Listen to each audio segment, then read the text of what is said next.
കുറേ കസ്റ്റമേഴ്സ് നമ്മളോട് ചോദിക്കുന്നുണ്ട്, എയർ ഇന്ത്യ എക്സ്പ്രസ്സിൽ ഇപ്പോൾ പ്രൊമോഷണൽ ഓഫേഴ്സ് നടക്കുന്നുണ്ടല്ലോ ഷംസി, എന്താണ് അവസ്ഥ, ടിക്കറ്റിനൊക്കെ നല്ല പ്രൈസ് കുറവുണ്ടോ എന്നൊക്കെ ചോദിക്കുന്നുണ്ട്. അപ്പോൾ എനിക്ക് പറയാനുള്ളത് എന്താണെന്ന് വെച്ചാൽ, നിങ്ങൾ എയർ ഇന്ത്യ എക്സ്പ്രസ് വഴി ടിക്കറ്റ് എടുക്കുന്ന ആൾക്കാർ നിങ്ങൾ എയർ ഇന്ത്യ എക്സ്പ്രസിൻ്റെ സൈറ്റിൽ പോയിട്ട് നിങ്ങൾ ഉദ്ദേശിക്കുന്ന ഡേറ്റിൽ ജസ്റ്റ് ഒന്ന് സെർച്ച് ചെയ്യാം. എന്നിട്ട് എനിക്ക് അയച്ചു തരാമെന്ന് വെച്ചാൽ എയർ ഇന്ത്യ സൈറ്റിൽ കാണിക്കുന്ന പ്രൈസിനേക്കാളും കുറച്ചിട്ട് നമ്മളെ ട്രാവൽസ് നിങ്ങൾക്ക് തരും. എന്തായാലും ഒരു 100 റുപ്പീസ് അല്ലെങ്കിൽ 200 റുപ്പീസ് അല്ലെങ്കിൽ ഒരു 300 റുപ്പീസ് ടു 500 റുപ്പീസ് വരെ നിങ്ങൾക്ക് ഡിസ്കൗണ്ട് ചെയ്തിട്ട് നമുക്ക് തരാൻ വേണ്ടിയിട്ട് പറ്റും.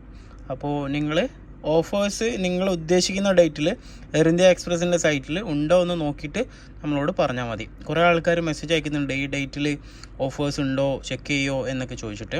അപ്പോൾ നിങ്ങൾ തന്നെ എയർ ഇന്ത്യ എക്സ്പ്രസിൻ്റെ സൈറ്റിൽ ചെക്ക് ചെയ്യാമെന്ന് വെച്ചാൽ നിങ്ങൾക്ക് അറിയാൻ പറ്റുമല്ലോ. അപ്പോൾ ചില ആൾക്കാർ ഈ ന്യൂസൊക്കെ കണ്ടിട്ട് എന്താണ് ആ ഡേറ്റിൽ ഇല്ലാത്തത് എന്നൊക്കെ പറഞ്ഞിട്ട് നമ്മളോട് ചോദിക്കുന്നുണ്ട്. അപ്പോൾ നിങ്ങൾക്ക് തന്നെ ചെക്ക് ചെയ്യാൻ പറ്റുന്നതാണ് എയർ ഇന്ത്യൻ്റെ സൈറ്റിൽ. പക്ഷേ നിങ്ങൾക്ക് എയർ ഇന്ത്യ സൈറ്റിൽ കാണിക്കുന്നതിനേക്കാളും കുറച്ചിട്ട് നമ്മൾ ട്രാവൽസ് നിങ്ങൾക്ക് തരുന്നതാണ്. Okay, thank you.